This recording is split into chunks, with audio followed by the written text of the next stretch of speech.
Daniel? I have a guest. I wasn't expecting one.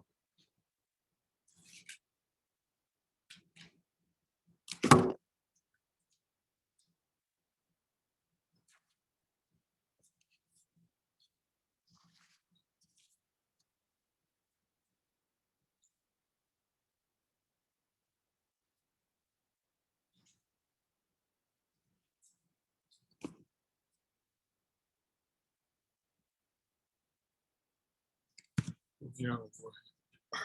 So I have to talk to David for a second and maybe Daniel.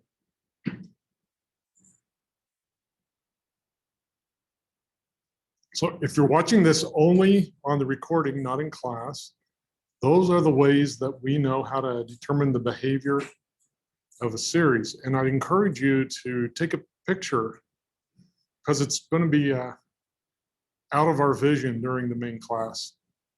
So we'll refer to it a little bit, not as much today as we will later. But there you go. All right, so take a picture if you need it so you can refer to it in the middle of class. And now let me speak to everyone who's here. Are there any questions on homework? Oh, just a second. I have a message here. Actually, two of them. Okay.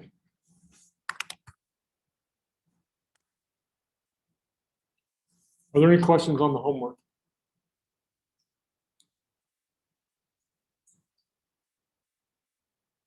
All right. You heard me speaking to mostly David and possibly Daniel, who are unable to attend class today. These are the techniques, and I've made a space for, oh, I thought I was getting all of them. I think we're going to have 10 in the end, so I missed one. But these are the ways that we can determine the behavior of the series. We know the first four. Today we're going to learn 5 and 6. On Wednesday, we should be able to do 7 and 8. And then, like I said, there's one more. I have a colored pen here, purple. My granddaughter would love it. Only for geometry do we get the sum of the series. I mean, this one does if we could ever use it, but we're pretty much done with using it. I think you've heard it before. Only with geometry can we find the sum. All the rest of these, we're just trying to decide, does it converge or does it diverge? Okay?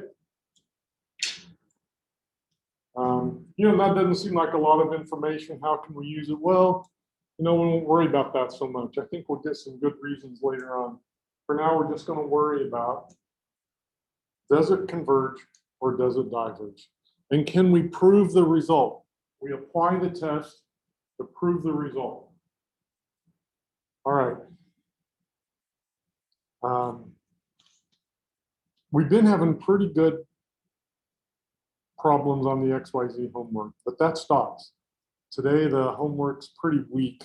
I'll say something about it at the end of class. Instead, let's make sure we get the next 2 tests covered. How far over can I go? I can go to about here. All right, so the comparison test. This is 5.4 in textbook. As you can see over yonder, there are actually 2 of them.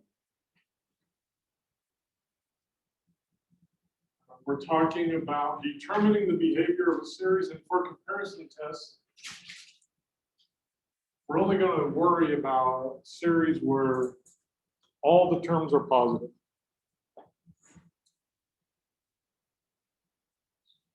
It's generally been the way we've operated, except for a geometric series. If R is negative, then the terms actually alternate in sign. All right, here's the first one.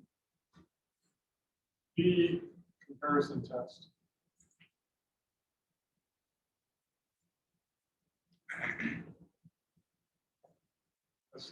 Given a series, positive terms. Choose another series.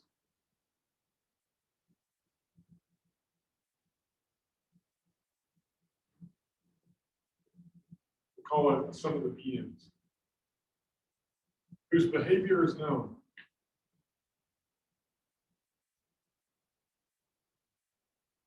We know it converges or we know it diverges. If there are two parts to this, we can prove convergence and divergence. And we have the details for each of those. First one, if terms of the unknown, always positive, they are smaller than the BN. It doesn't have to be all of them, but it does have to happen eventually.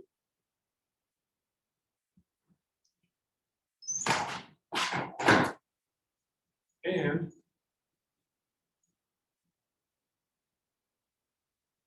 summation of BN converges. Notice the shorthand way I write that. I say less than infinity means it adds up to a positive number. Then summation AN converges also.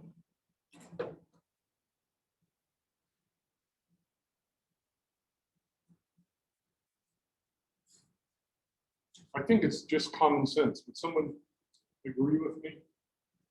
Yeah, I add up all of these and I get a finite number. Well, if I add up all of these, they're all smaller. They don't go negative, so nothing weird happens there. Sure. And the second one says if the BNs are less than the ANs, first the BNs are going to be positive. And the summation of the BNs equal infinity. Then A's. The divergence.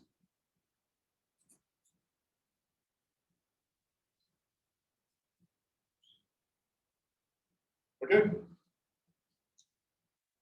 You can see this test has a super good name. We just run the test by comparing. How do we compare them? We look at their relative sizes. Is this guy bigger than that guy? At least eventually. The word eventually would apply to the second condition as well. All right, so to run this test successfully, to kind of look at the series we're trying to determine, and we need to like sort of see into its heart. Like there may be a lot of kind of extra stuff there that's trying to mislead us. We need to really look and see at the heart of it. What is it really like? And then, given that information, we can choose. One of the maybe hard things about this test is we have to be a little bit creative. We have to, on our very own, come up with this guy. As we look at this and think, oh, it's kind of like this, we choose one of those, and we have to know the behavior of the thing we're choosing. Well, there are some really good, let me use purple again. Sorry, Daniel and David. I'll say it out loud while I'm circling. There are two of these categories for determining behaviors have are representative of infinitely many series. Geometric, we all know all about that. And the other one, oops, it's not that one. P-series. There are infinitely many P-series, and we know 100% of the time when they converge and when they diverge. So those two categories, geometric and P-series, are really good sources. They may be the only sources we need. I'm not going to say 100%.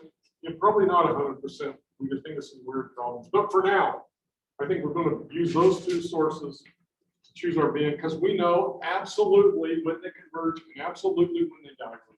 And what we have to do is say, is this guy like a P-series or is this guy like a geometric series? And then make our corresponding choice. Okay?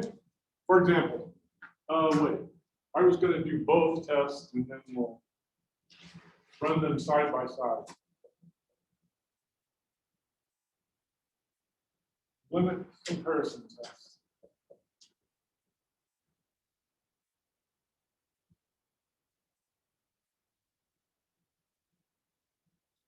So to run the ordinary, comparison test, what we have to do is establish inequalities. I'm going to utilize my purple pen. We have to establish this. It could actually be less than or equal, or we have to establish that. And we really don't have any experience establishing inequality. Maybe you did it in your pre-calculus classes, but we haven't really talked about it here in calculus. So I think because of that, we're probably not going to use the comparison if our series is very complicated because we just don't have the tools. But let's look at this one. Starts out the same way, given some unknown series. We're going to choose one. We're going to look at it and say, well, it's kind of like this guy. Choose the Bn, whose behavior is known. So far, same thing. Calculate it. Now change it. L, which is the limit as n goes to infinity, an over b.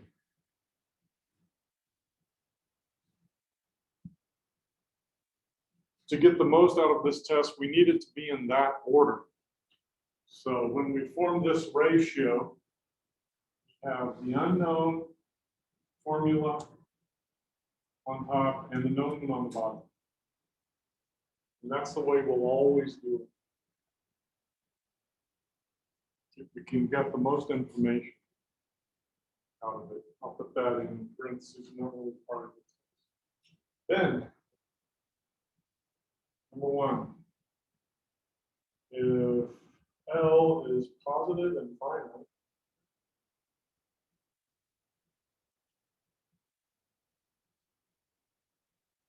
the series behave the same.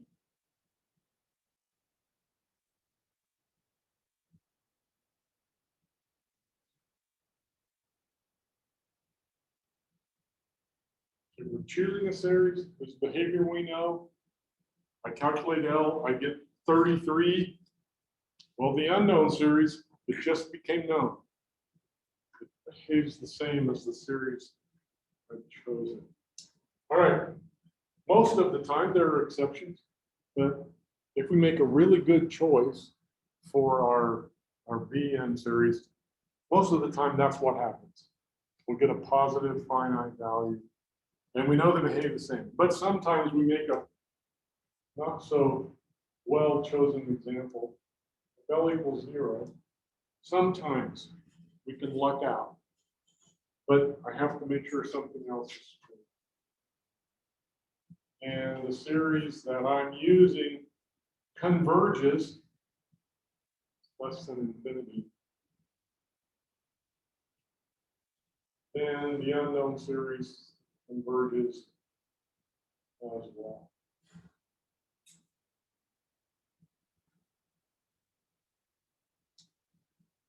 If L equals 0 and the unknown and series we chose diverges, we're out of luck.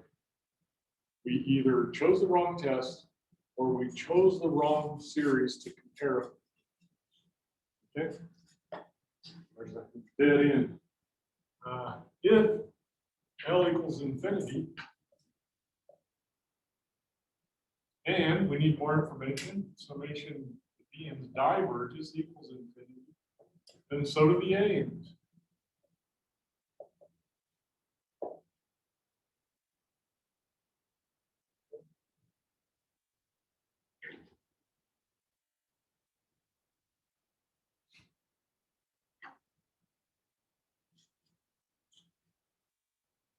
If the limit doesn't exist, if there is no value of L, the test fails. I think that's clear. We can't land in any of the three cases if the L doesn't exist. All right, let's do an example. I told the morning class that probably we're going to end up using this test 95% of the time. When we need to use a comparison test, And the ordinary one, maybe only 5%. Maybe it's 90-10. And the reason for that, think about it, I mentioned before that to run the ordinary comparison test, we have to establish inequalities, and we don't have any practice at that. We haven't talked about it at all this year. What do I have to do for this test? I have to compute a limit. Have we learned some things about limits? Are we becoming experts at limits? Absolutely, we are. So this test is probably easier, unless the series is really simple, and we'll see some of those. We don't mind really simple. Let's try this one. I'm gonna I don't know what I'm gonna do. I'll make one up for you. 5n plus 2 divided by n squared plus 4n plus 1.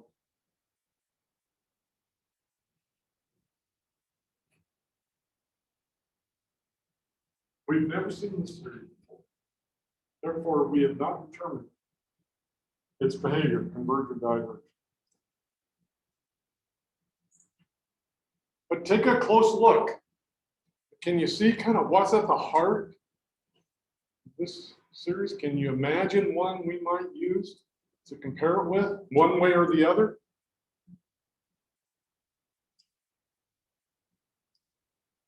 Someone take a stab. Noah.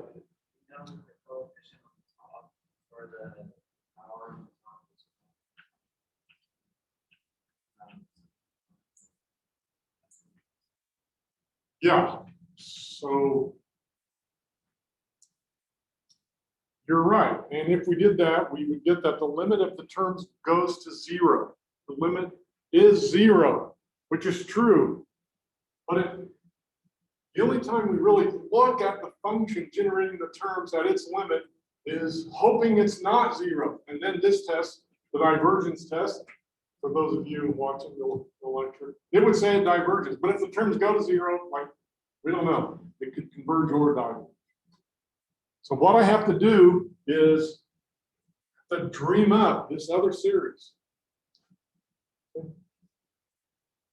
Anybody have a good series while I've been talking to Jesse? It's like 5x plus 2. All by itself? Yeah. Okay. Let's try it. So we're going to try 5n plus 2. Does it converge or diverge? Do we know? Yeah, clearly it diverges. So we're going to take the limit as n goes to infinity. The thing we don't know goes on top.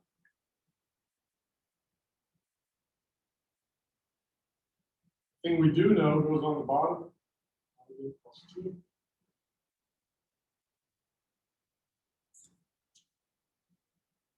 The 5n plus 2's cancel. I get 1 over n squared plus 4n plus 1. Right? So Jesse gave us a series that's easy to simplify. The 5n plus 2 just cancel. What's that limit? Pardon? 0. Sure, the bottom goes to infinity. 0. Well, 0 is one of our cases. We landed in case 2. So we have one more thing to check. Does the series we chose converge? No. Doesn't work. Thank you so much, Jesse, for offering a guess. Noah. What do you mean by the inverse? N squared plus 4n plus 1 over 5n plus 2. Okay. We could try that. Absolutely. Rather than do another one that's not going to work, I'm going to say it's not going to work.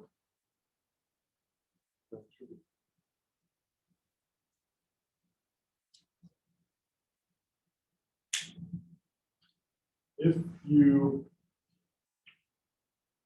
so let's figure out what is going to work and then see if we need to dig into that a little bit. Okay?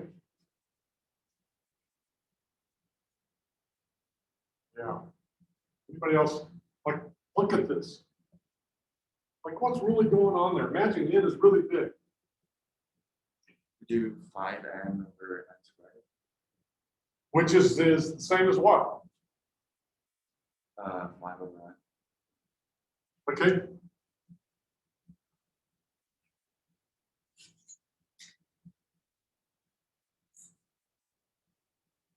Okay, so let me take over. I'm going to compare it to that. So I see the power in the bottom is 1 more than the power in the top. Okay, so Julian notice the 5 there, and maybe the 5 is necessary. But I'm going to see if it's not. Okay, we'll see how it works. So as n goes to infinity in the numerator, and you can see how Julian came up with this idea. In the numerator, 5n starts to dominate what's going on. The 2 is insignificant. As n goes to infinity, 4n, that's going to infinity, but man, it doesn't go as fast as a square. So really, as n gets bigger and bigger, only this term matters in the numerator, and that term matters in the denominator. And let's go with your guess. 5 over n. Do we know its behavior? What does it do? Well, the limit of 5n goes to 0, and the series would go to. Yeah, because it is a harmonic series, 5 times the harmonic series. Yeah, harmonic. So when you look at this, maybe not this is our first example. So we're going to get better. But at some point, you look at it and say, oh, that's basically just a harmonic series, not officially, but it's the nature of it. It's a harmonic series. And now let's see if Julian is right.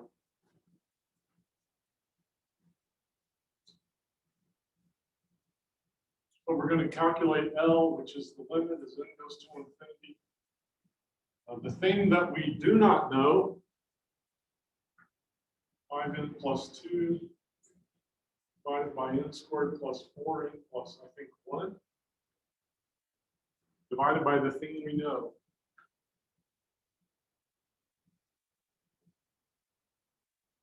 So do the obvious algebra.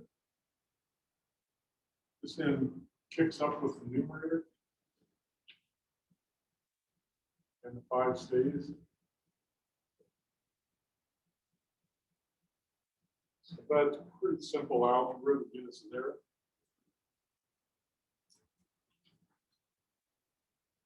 When you divide by a fraction, you invert and multiply, right? What's that limit?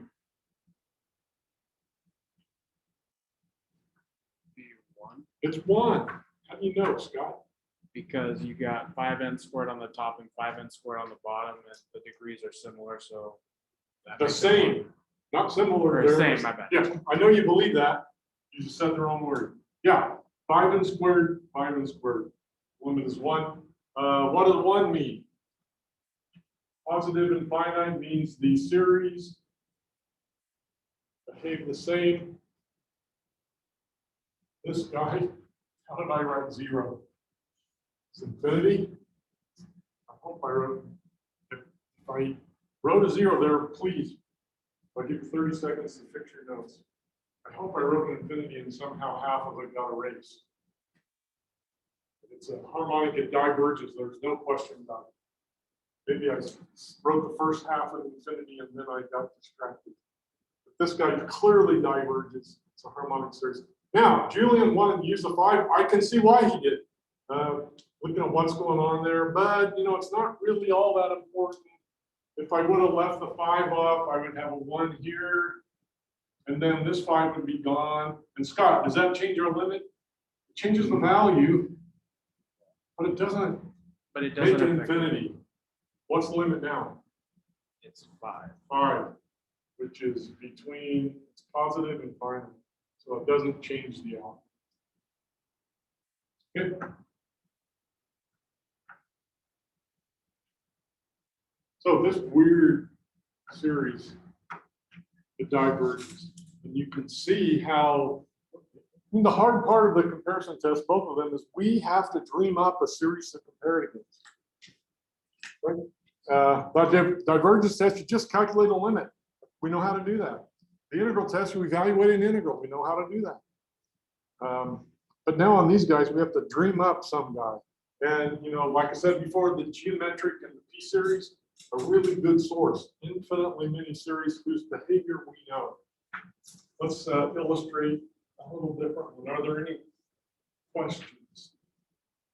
Yeah. Why is the sum of the number not zero?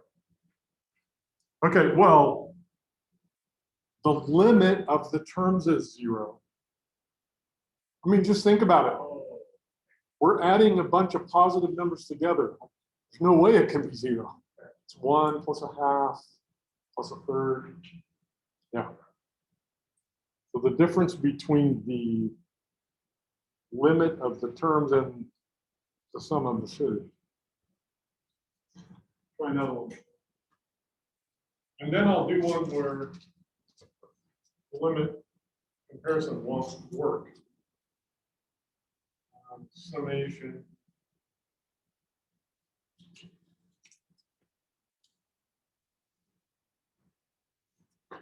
Now let's make it 4 over 3 plus 2b.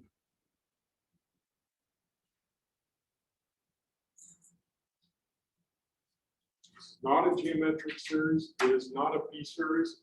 So we don't know the behavior. So we need to come up with a series to compare it with. Are there any theories? Anybody want to venture a guess? And make me do all the guessing. 1 over 2 to the n, Julian says. Does that converge or diverge? Converges, it's a geometric series. R equals 1/2. Yeah, so let's see.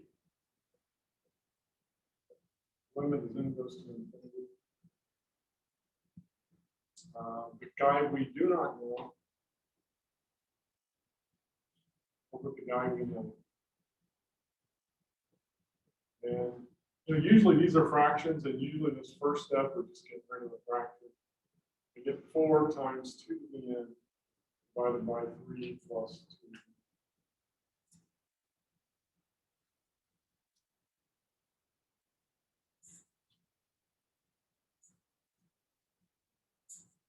Okay, are you with me? Now what?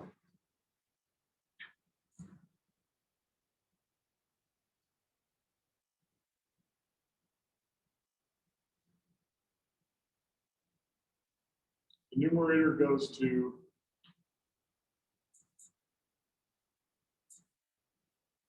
exponential growth.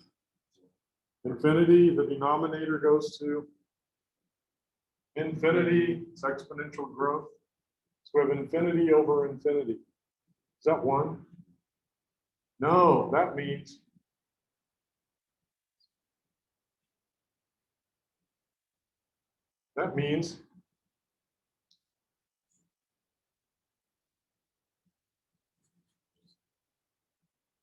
pardon? It would mean we'd have to apply.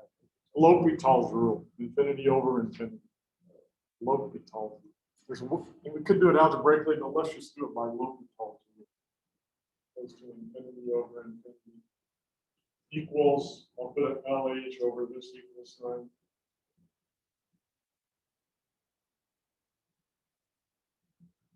So the derivative of an exponential when the base is not e is the exponential. The inside function is just n, the derivative is 1, the chain rule doesn't kick in. But because the base is not e, what else do we have to do?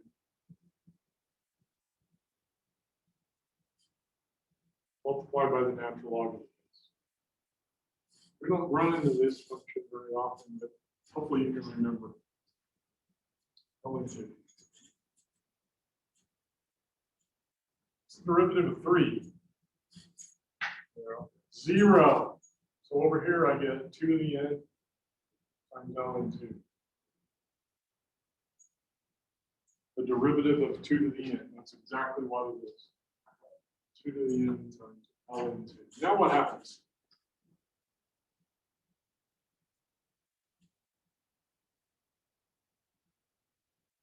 Well, you have an exponent and a natural log. What can I do? Pardon? I can take out the 4, absolutely. What else can I do?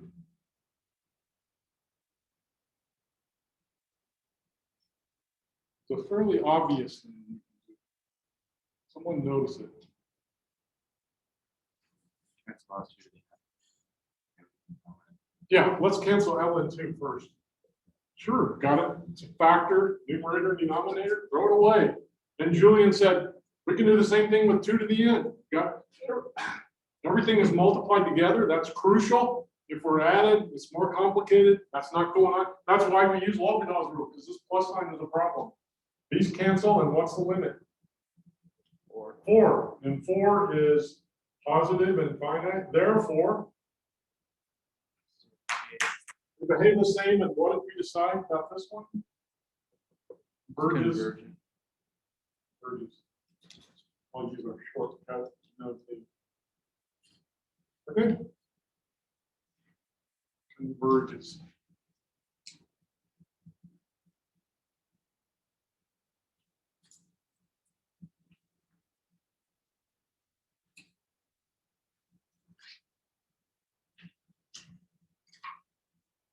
Are there any questions?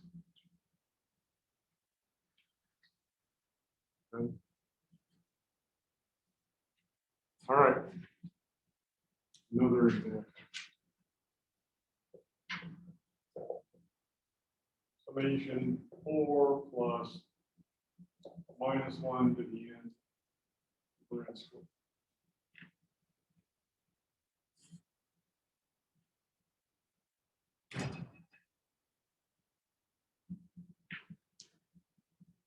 The minus 1 to the n just oscillates between -1 and 1, right? So the numerator oscillates between 3 and 5. So it's always positive. Can you imagine a series that we can use to compare them?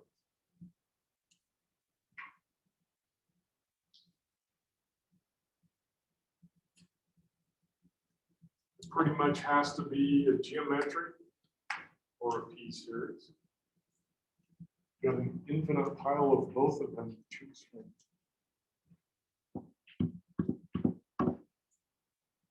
I think.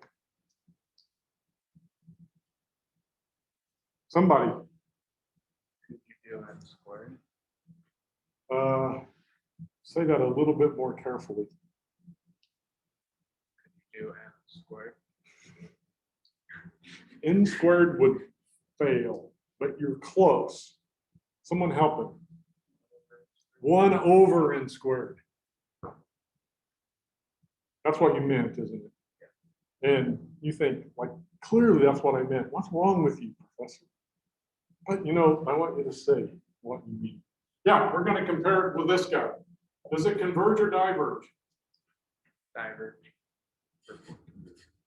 Pardon? Converge. It converges. P series, P is 2, bigger than 1. Was that on Friday's video, that P series, or was it from Wednesday? It was on Fridays. Okay. Yes. Can we tell if this one diverges? If the numerator is exponential, and that goes faster. Well, the numerator is not really exponential.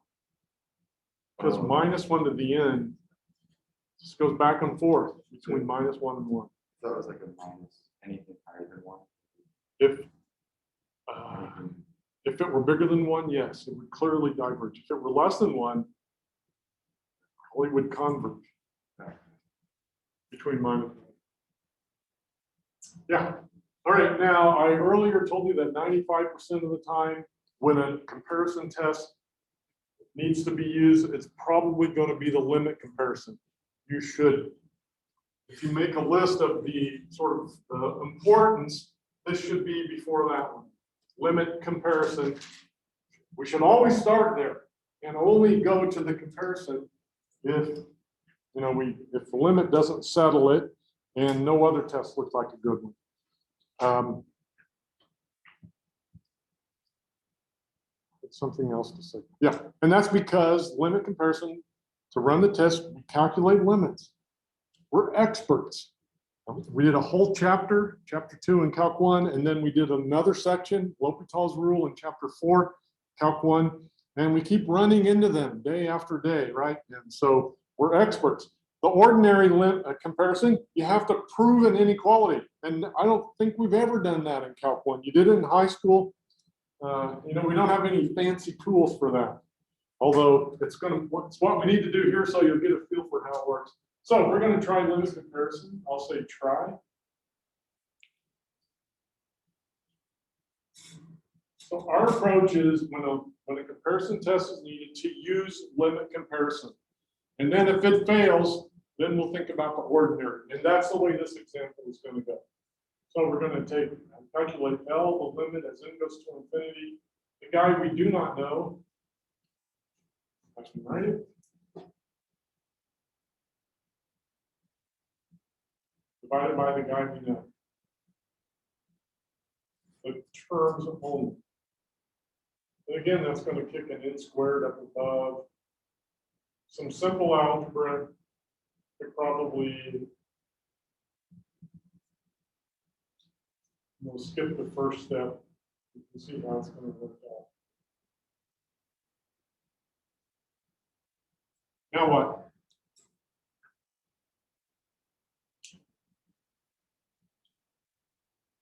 Scott. Wait, Never mind. Now what? Jesse. Yes, we can cancel those n squares. Let's do it. No point multiplying by 1 when we don't need to.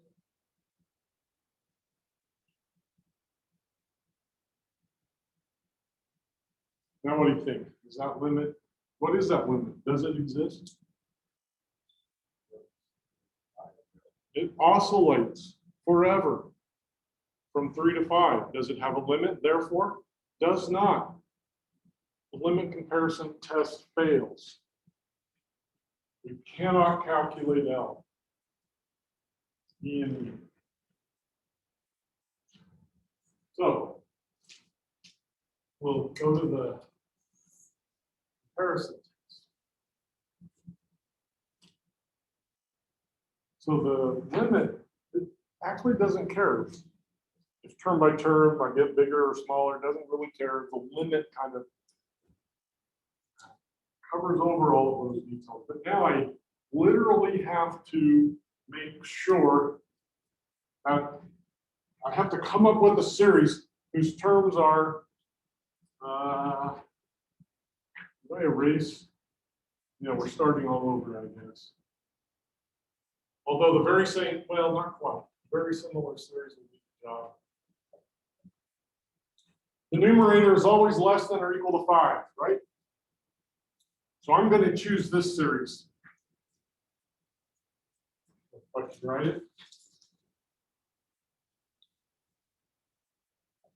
5 over n squared. Does that converge or diverge?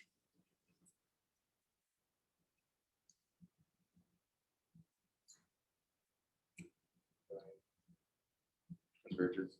Converges. It's a P series. I mean, if the series converges, we can move constants through the sigma, so I can push that 5. I need the 5 there to establish the inequality that the comparison test requires. It does not affect whether the series converges. If it converged to 12 without the 5, then the 5 would make it converge to 60, 12 times 5, right? If it diverged, then multiplying all the terms by 5, that's going to make it worse, right? So the 5 does not have any influence whatsoever on convergence or divergence. So this is like the same thing as discrete. Say it again. Is this the same thing as discrete? It's similar, but the conclusion is not quite the same. All right, so here's what we can say. 3 is less than or equal 4 plus minus 1 to the n, which is always less than or equal.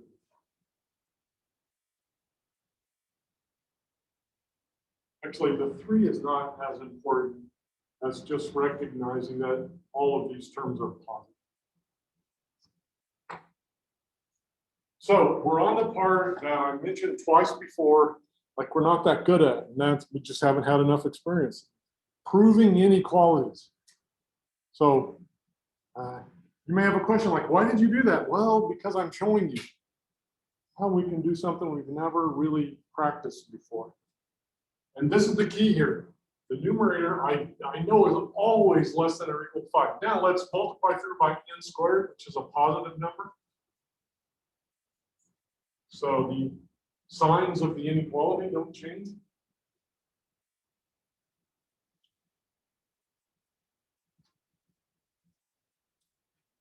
And look what we had. The terms of the series we've never seen before, they were always less than or equal to the terms of this series correspondingly, right? And we said it, I didn't write it, but we've recognized that this series converges.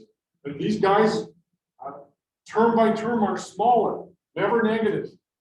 So it has to converge as well. This is, well, I can't, I'm not summing anything here. By the comparison test.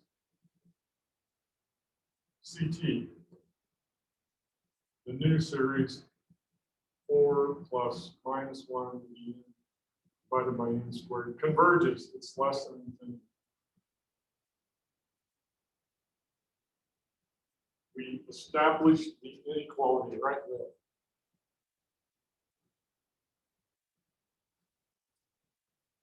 And we did it algebraically. I didn't just say it was true. We started with things that we knew. 4 plus minus 1 to the n oscillates between 3 and 5. Therefore, it is always less than or equal to 5. And this number doesn't matter as long as it's bigger than 5. I could have used 8. And then I could say, well, all of these guys, in fact, I could say strictly less than 8. It still converges. It would converge to a bigger number if it had an 8 instead of a 5, but it still converges. And now it's clear these guys are less than that. Like I even took the less than or equal. So it doesn't really matter so much the actual one I use, as long as I can establish this inequality, everything being positive. And we know the behavior over here. Okay, so the limit comparison didn't work. We got a limit that didn't exist. But the ordinary comparison does. It would be super hard. I've erased all of the first example. So that was the series we had. It would be super hard, if not impossible. In fact, I think it would be impossible to literally show that the terms of this one are bigger than the terms of the harmonic 5 over n that we eventually compared it to. Super difficult, even if it's true, I don't think it's true. So we could not use the ordinary comparison test, but the limit worked out just fine. Here it is. It ends right there. Are there any questions? I bring my phone. I did.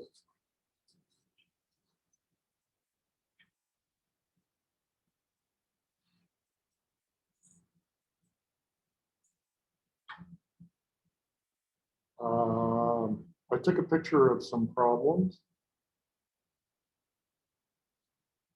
Not that one.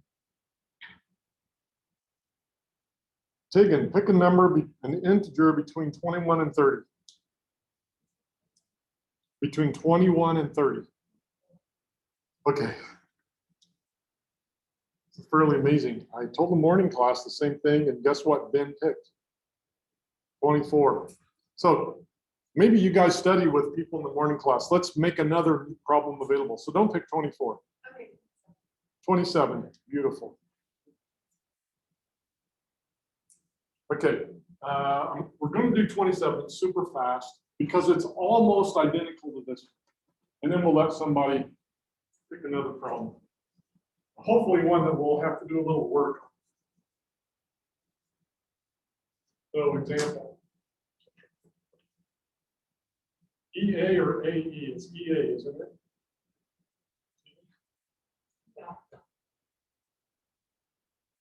So here's Tegan's problem. I'm not talking about Math problem. Summation. Doesn't really matter where it starts, they're all going to infinity. 2 plus minus 1 to the n over n square root n. So you can see, pretty similar to the last one. The difference is, the last one we had a square on the bottom, and now we have n to the power. Just one. So the power on n is the bottom. Rachel, are you telling me? Rebecca? 3/2. Beautiful, 3/2. So we're going to compare to 3. The numerator is oscillates between 1 and 3. So we're going to compare to this guy, just like we did on the last one. Rebecca, does this converge or diverge?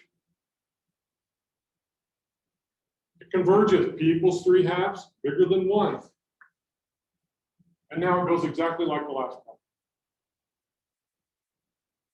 Okay? So, David, pick another number, 21 to 30.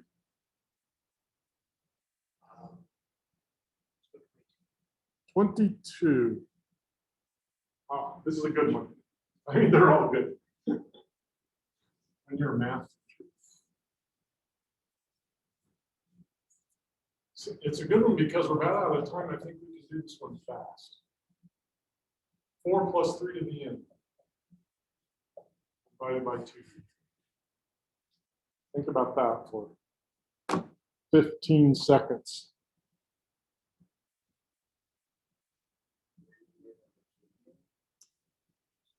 I like it, and maybe you could write it like this. Does it converge or diverge? It diverges. It's a geometric series, but r is bigger than 1.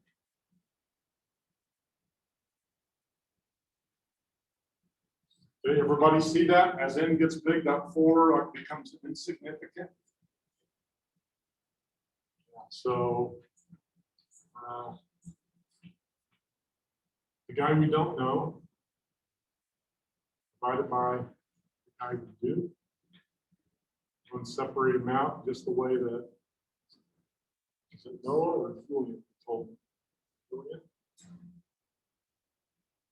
It goes to infinity. You can see those 2 to the n's are going to cancel out.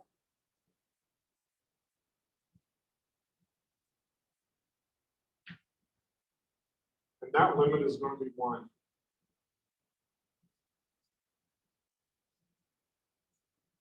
Agree with me? So they behave the same. Guy we chose diverged. This one not. Okay. All right. See you Wednesday.